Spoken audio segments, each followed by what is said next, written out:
Hello, today I'm going to show you how I make my grilled cheese patty melt. This is the skillet that I'm using, so first thing we want to do is turn on, I have a gas stove, so I'm going to get my flame, turn it on. I think this is it. So I'm going to have the flame, I'm going to turn the knob to about let's say in between a 4 and a medium. So we have a little light flame on it, not too high. First thing we're gonna do is grill the patty, which is my burger patty. So let's get the skillet a little hot before we put the patty in, and then we're gonna go from there. Okay, now that the skillet is nice and hot, let's put the patty in, the frozen patty. Put that in there, and it's gonna start sizzling. And after a few seconds or a minute or so, we're gonna give the meat a nice sear to try to lock in the flavor for the meat, okay?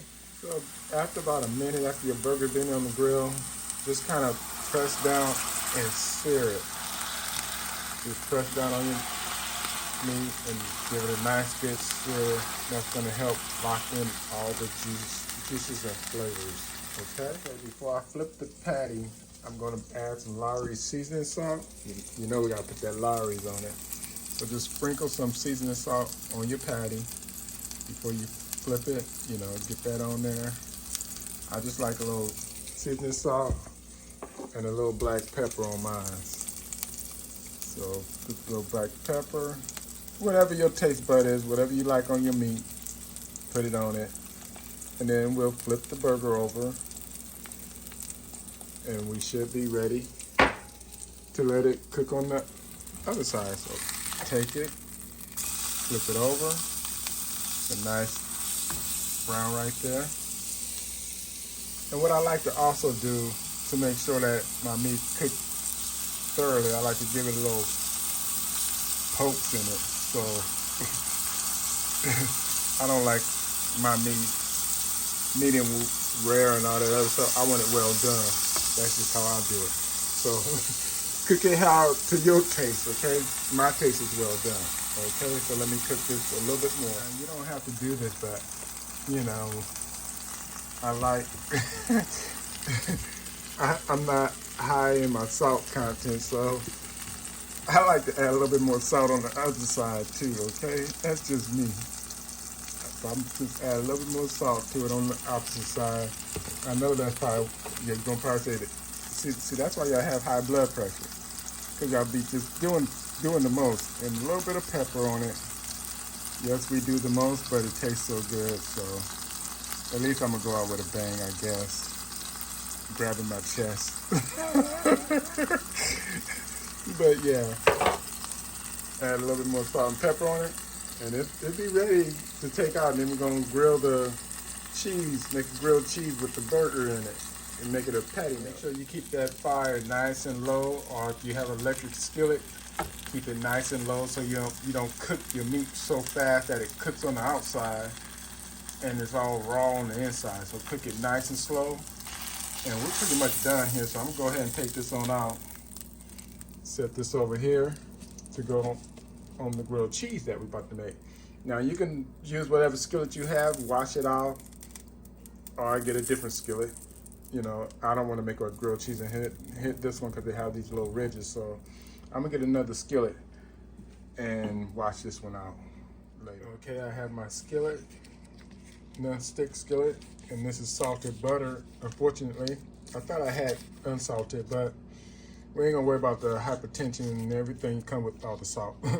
So just take your butter and just kind of do it like that in the pan, and then take some of it, put it on the bread. You don't want your butter to get all brown like. That means that your fire's too high. If this butter starts looking all brownish, you need to turn that fire down. So just kind of spread this a nice little,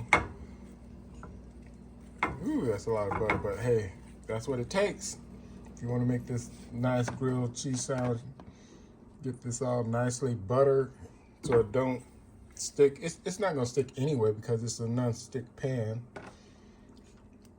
So get that on there like that. take your bread, put it in there, get a slice of cheese, put it on there like that.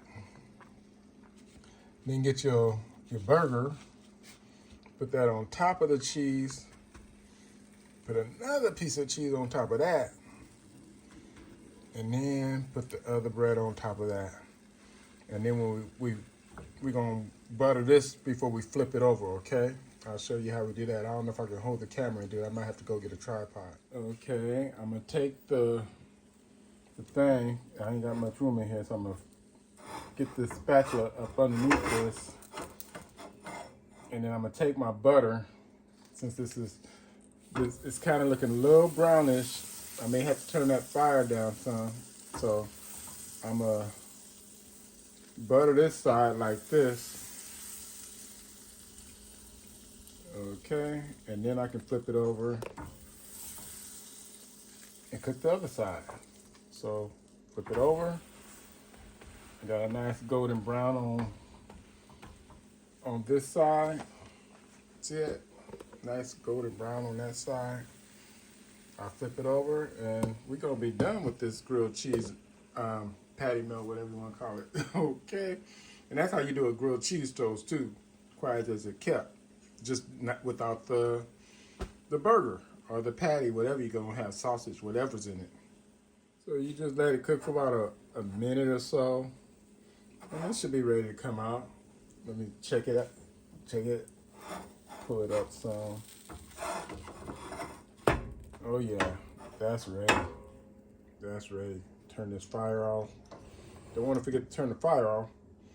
So hungry you walk away, leave the fire on. Next thing you know, it's a full-on fire. It's a fire in here. Let me just flip that on over. And now it's time for happy eating. There's your grilled cheese patty melt. There you go. Like and subscribe. Thank you very much. Enjoy your grilled cheese patty melt.